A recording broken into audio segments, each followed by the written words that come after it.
Have you ever wondered how we went from a simple cut being a potential death sentence to just slapping on a band-aid and getting on with our day? A huge part of that answer lies in a story of chance, a messy lab, and a bit of mold. This is the incredible story of penicillin.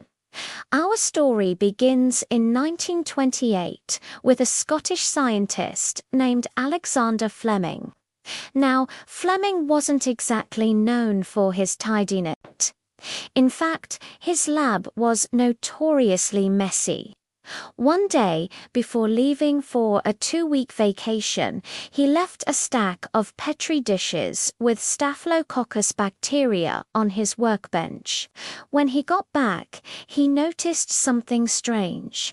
One of the dishes was contaminated with a mold, and all around that mold, the bacteria were gone, completely wiped out. It was like a tiny, invisible battlefield where the mold had won a decisive victory.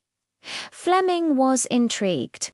He identified the mold as Penicillium notatum and realized it produced a substance that killed bacteria. He called this substance penicillin. He published his findings, but the scientific community didn't pay much attention. The substance was difficult to produce in large quantities and hard to purify. For over a decade, Fleming's groundbreaking discovery sat on a shelf, largely forgotten. The world just wasn't ready for it yet. Then came World War II. The need for a powerful weapon against bacterial infections on the battlefield was more urgent than ever. Soldiers were dying not just from their wounds, but from the infections that followed. This dire situation brought Fleming's work back into the spotlight. A team of scientists at Oxford University, led by Howard Florey and Ernst Chain, picked up where Fleming had left off. They were determined to turn this mold juice into a life-saving drug.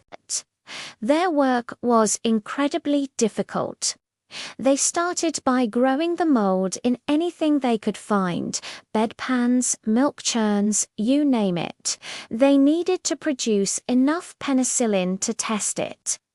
Their first human trial was on a police officer who was dying from a severe infection after a simple scratch from a rose thorn. The penicillin worked miraculously. His fever dropped, and he started to recover. But they ran out of their precious supply. They even tried to recycle the penicillin from his urine. Tragically, it wasn't enough, and the infection returned, claiming his life. Despite this setback, the team knew they were onto something huge. The problem was mass production.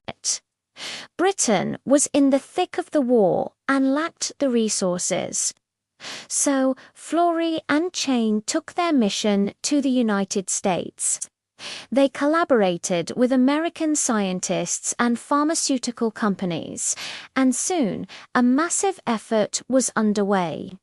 They found a more potent strain of Penicillium on a moldy cantaloupe in a market in Illinois, of all places.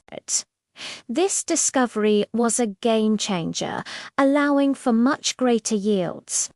By 1944, just in time for the DAD landings, there was enough penicillin to treat all the Allied wounded.